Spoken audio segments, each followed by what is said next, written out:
I mean, it stands to... I can scarcely believe somebody hasn't really thought this through. It stands to reason, right? If you're going to change the system, then somewhere... And that change involves doing something more, then that would require more people to do it. Yeah, I mean, look, I completely agree. I think what our research shows, which is based on a survey of over 170 local election administrators and a series of interviews, is that, that pressure on the service has been there for a very, very long time indeed. And in fact, what comes out in the report that we've just released today is that running elections is an essential public service, just like many other public services that local authorities deliver. If we believe in local democracy and the electoral process, then we should really hope that it can be run properly and efficiently by staff who work in decent working conditions and are well resourced and have the capacity and so on. We know that strain has been there in the system for a very, very long time indeed. And the introduction this May of more requirements around voter ID just added extra pressure to that system without providing any additional capacity. So in our survey, 88% of administrators told us that these elections were more difficult to organise than previous elections because of that additional strain. Just talk us through, if you could, Andrew, what constitutes photo ID, because this is where the problem is, right? It's not, if it was just a case of bring your gym card and there's your picture, then fine, but it's the criteria is a little more limited than that. Yeah, that's it. I mean, it's complicated, and it was down again to local administrators to do lots of the communications with local people around what was acceptable and what wasn't, and that was very difficult because the messaging is quite difficult. An example that's admittedly only relevant to people in London is that you're able to use a 65 plus Oyster card as ID, but an 18 plus Oyster card wasn't deemed acceptable. Yeah. Which you start to get into those sorts of communications, and it becomes quite difficult to get the messaging right.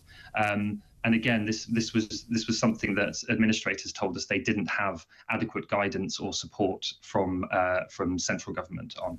So essentially, I mean, driving licence and passport would work, right? That would be okay, but of course not everybody has one of those, and this is where we get into another tricky territory of, is this discriminating against certain groups, certainly the poorest, and some people have said there's an ethnic component to this as well. Well, that's certainly been suggested in the report that's just been released by the Electoral Commission, and we know that there are lots of concerns around equal access to the voting process and whether voter ID would have an impact on that. I mean, from our research, we've essentially found that it's too soon to really give a clear and accurate picture of the impact just yet. And actually, whilst these elections in May, visibly there were no enormous problems. We know that there were some people who weren't able to vote because of the requirements, but there were no enormous visible failings. Beneath the surface, we know that actually the system was not functioning effectively because it relies so much on the goodwill of staff who are overworked, working overtime, and so on and so forth. Now, that's no way to run an essential service. We'll see the impact really of the voter ID requirements, I think, in future elections when more people vote, when the issues are perhaps higher up the agenda than they might be. And we know that there is enormous concern amongst administrators as to how these might go ahead.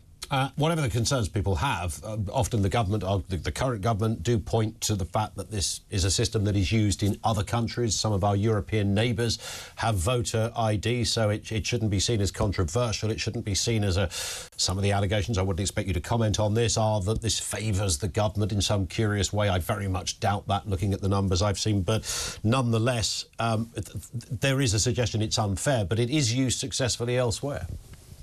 It is. I mean, lots of other countries have ID requirements. I think there is lots that we could learn from those other countries if we are going to go ahead and roll this out further. I think one of the main lessons, though, is that in most other countries, it was not introduced so quickly. It was not introduced without the adequate guidance and additional capacity and resource made available. But also, one of the big issues which administrators told us in our survey and in the research is that they need adequate time to prepare for elections. And actually having a really good lead-in time is essential for getting everything in order. Getting the staffing in order. Lots of these are additional staff that are brought in to work on the elections, accessing the buildings. Lots of school halls and church halls and the like. We know that these are used as polling stations, but someone needs to book those out. They need to be made available and made ready. That's difficult to do in the very short electoral run-in that we often have here in the UK, and particularly in recent years, there have been lots of elections, lots more than in previous years. And so having adequate time to prepare and make sure that the infrastructure and the staff are there and are supported, I think is really, really crucial. And I think if we were to look in detail at how ID requirements are enforced in other countries, we would probably find that lots of those elements are there.